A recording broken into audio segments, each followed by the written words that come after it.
Olá, eu sou o Dr. Daniel Ávalos e hoje a gente vai comentar um pouquinho sobre os principais erros, os principais hábitos que os pacientes não devem fazer nos cuidados com a pele, na sua rotina de skincare. Erros esses que os dermatologistas geralmente condenam e não gostam muito. Inicialmente, a gente tem que sempre considerar que o nosso paciente chega durante a nossa consulta, chega para nós já utilizando algum produto, ou já utilizou no passado, ou já ouviu falar, ou já teve alguma indicação. E muitas vezes ele não sabe usar esses produtos da maneira correta. Então, antes de qualquer prescrição de produtos, de ácidos, de clareadores, de protetor solar, a gente tem que orientar o paciente a como utilizar cada um desses produtos. A gente tem geralmente uma ordem, né, uma sequência de etapas que devem ser seguidas durante a rotina de skincare pela manhã, pela noite, muitas vezes de maneiras diferentes nesses dois períodos. E a gente tem que orientar isso ao nosso paciente. Muitos pacientes, por exemplo, fazem uma higienização incorreta da face, lavam o rosto várias vezes ao dia, ou também do outro lado, muitos pacientes não higienizam o rosto da maneira correta, lavam uma vez ao dia só, ou lavam o rosto durante o banho com sabonete convencional. Então são aspectos que a gente tem que realmente instruir nosso paciente, orientar. E deixar bem claro na receita também. Muitas vezes a gente acaba deixando vários produtos, vários exemplos, mas a gente não foca muito na maneira de usar, na aplicação desses produtos, de uma maneira clara para o paciente. Então é importante realmente a gente ter isso em mente. Outro erro bastante comum é quando o paciente utiliza um produto que não foi formalmente indicado por um médico, mas que o paciente pegou um produto da esposa, da filha, do pai, da mãe, muitas vezes sem orientação, e isso pode trazer, dependendo do caso, muitos malefícios para a nossa pele. Então, por exemplo, um paciente com uma pele muito sensível, uma pele de rosácea, por exemplo, é um paciente que não pode com a maioria dos ácidos dos produtos que a gente tem que realmente são mais abrasivos, já que ele tem uma pele muito sensível. E muitas vezes o paciente vai utilizar um ácido mais forte por indicação de alguém, ou utiliza esse ácido de manhã e à noite sem orientação correta. Isso pode desencadear uma piora do quadro, uma hipersensibilidade, uma alergia, vermelhidão, coceira, enfim, manchas. Então é importante a gente ter isso bem alinhado.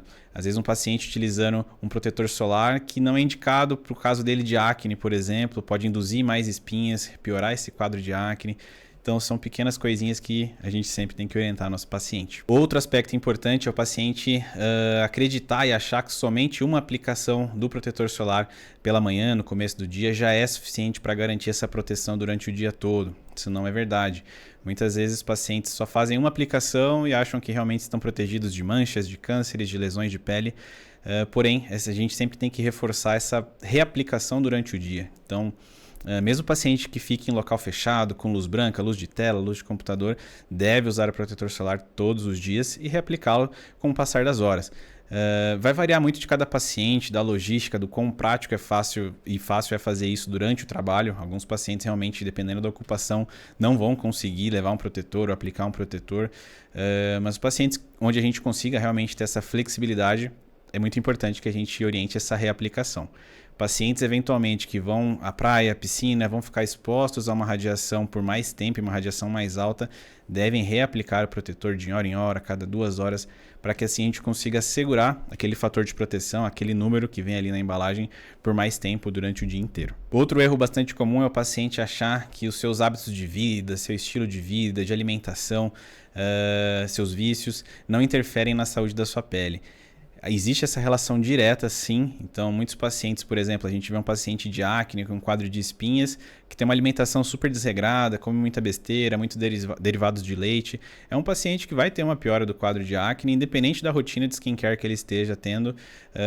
Toda essa alimentação mais gordurosa, hipercalórica, derivados de leite vão interferir diretamente numa piora do quadro, numa pouca melhora do quadro desse paciente.